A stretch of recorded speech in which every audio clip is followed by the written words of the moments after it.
All praises to God the Father through his Son Jesus Christ in the Holy Spirit. Hello everyone. We're going to do a quick video today on horses and what they mean in the Bible. We're getting ready to do a video as well on the locusts, as we are in the midst of a locust invasion, but then they talked about horses there. So before we get to the locusts, we're going to do the horses. Horses are made reference to.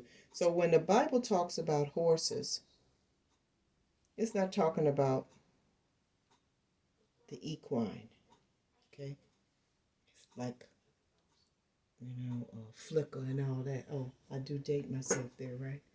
But that's not what it's talking about. Horses, biblically, were used for three things: war, racing, and parades. The regular citizens biblically had donkeys. They rode donkeys and they rode mules, and they used oxen. But the horses were reserved for the kings and the princes. And three things biblically they were used for: war, racing, and parades. War, they were used for because they're intelligent and brave. These are all characteristics that intersect with each other. Racing for their power and their speed, horses that is. Parades because they are majestic and they are beautiful. The thing about horses, for all those great qualities they have and the power that they have, the downside of the whole thing of a horse is that it is bridled, harnessed, and saddled, which means that it is controlled. And when they capture it, what do they have to do? When they talk about a horse, they break it. They break what? They break the horse's spirit. Not to say it's unhappy in its role, but it's not the spirit that it had. They break its spirit so that they can control it after they capture it. Prophetically, horses are representative of agency, authority, and power within the society. We are in the end times. So that's what I'll focus on. The agencies, political, social agencies, medical industry, here we go. The medical industry, military and police, political, financial, religious, and media. And there are others, and all these different agencies intersect with each other, and they all, how can I say it? They help each other out. For instance, when the pandemic and the shutdowns happened, the medical industry and the media combined together to, well, media didn't have the medical expertise and medical didn't have the media expertise. So what they did was they got together, because each one of these, to do what? To influence, to exercise agency, authority, and power over the population. Something I should say about each one of these agencies. Every one of them has a mission. The medical industry, politically, religious, they all have a mission. And before now, that mission was the well-being of the population, of the people. It's particularly in the medical industry. They take an oath, a Hippocratic oath. It's a Hippocratic oath to do what's best for the individual patient. Guess what? That mission was captured and it was changed from the individual's best interest to the best interest of the society. They didn't tell us it happened, but it happened.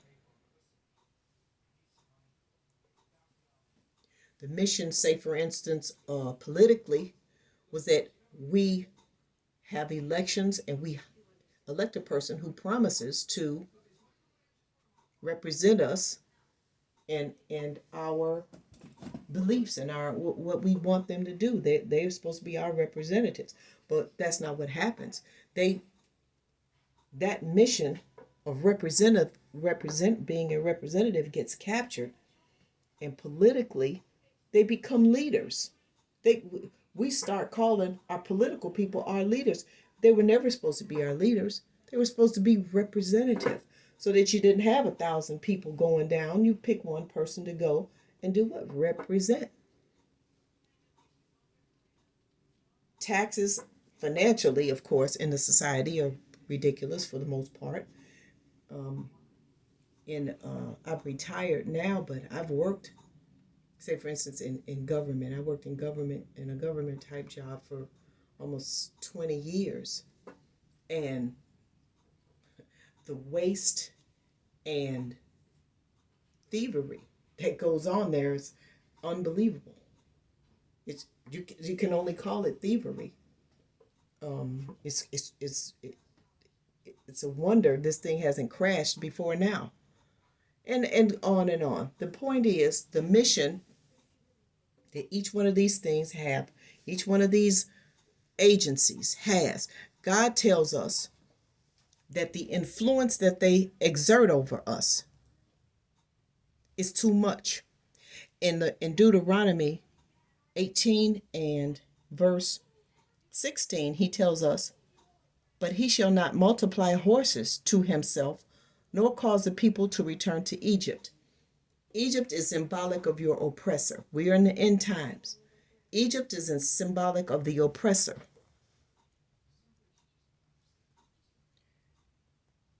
To the end that he should multiply horses.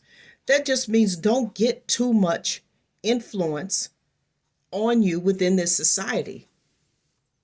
These things all cause influence.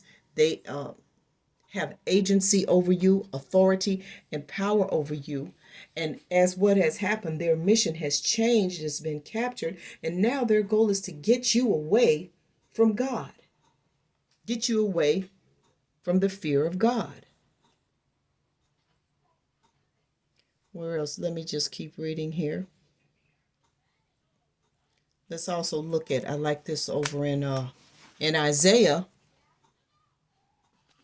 It says in Isaiah chapter 31, verse 1, it says, "Woe to them that go down to Egypt for help." There we are with Egypt again, your oppressor. "And stay or depend on horses." That's these agencies. You depend on these agencies and trust in chariots because they are many. You're impressed with them. They have a lot of power. Where am I?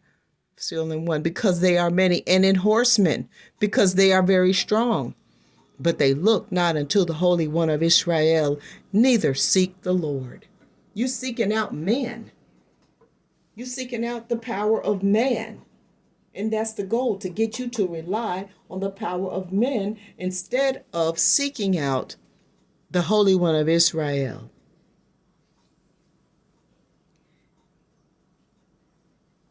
He tells us in Jeremiah, and then we're going to wrap this up because we want to do a video about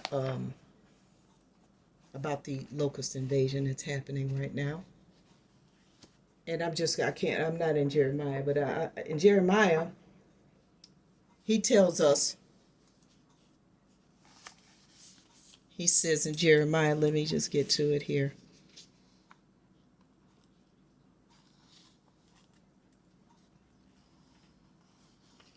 I believe it's Jeremiah 17 and 5. No, I can't. That's not it. Let me see where it is. Anyway, I can't get to it right now. But in Jeremiah, and I'll just paraphrase here, he says, "Thus saith the Lord, Cursed be the man that trusteth in man, and maketh flesh his arm. What does that mean, to make flesh your arm? It's like saying when you make a muscle, make a bicep muscle, and you exhibit your strength by doing what? Making an arm. And whose heart departeth from the Lord? Your heart is your mind. Your mind has gone away from God, and you trusting on the strength of these people here in the society, these horses. That's all I wanted to say about the horses. Because as we, and let me just say, let me add one more thing. Think about when you go to the book of Revelation. The book of Revelation, and they have the 4 horses. Those 4 horses that they talk about are these horses. These are them right here. Okay, so since we're here, let's talk about it a little bit. Just a little bit. The white horse, that's your medical industry. Why does he come? You got to remember, St. John didn't know.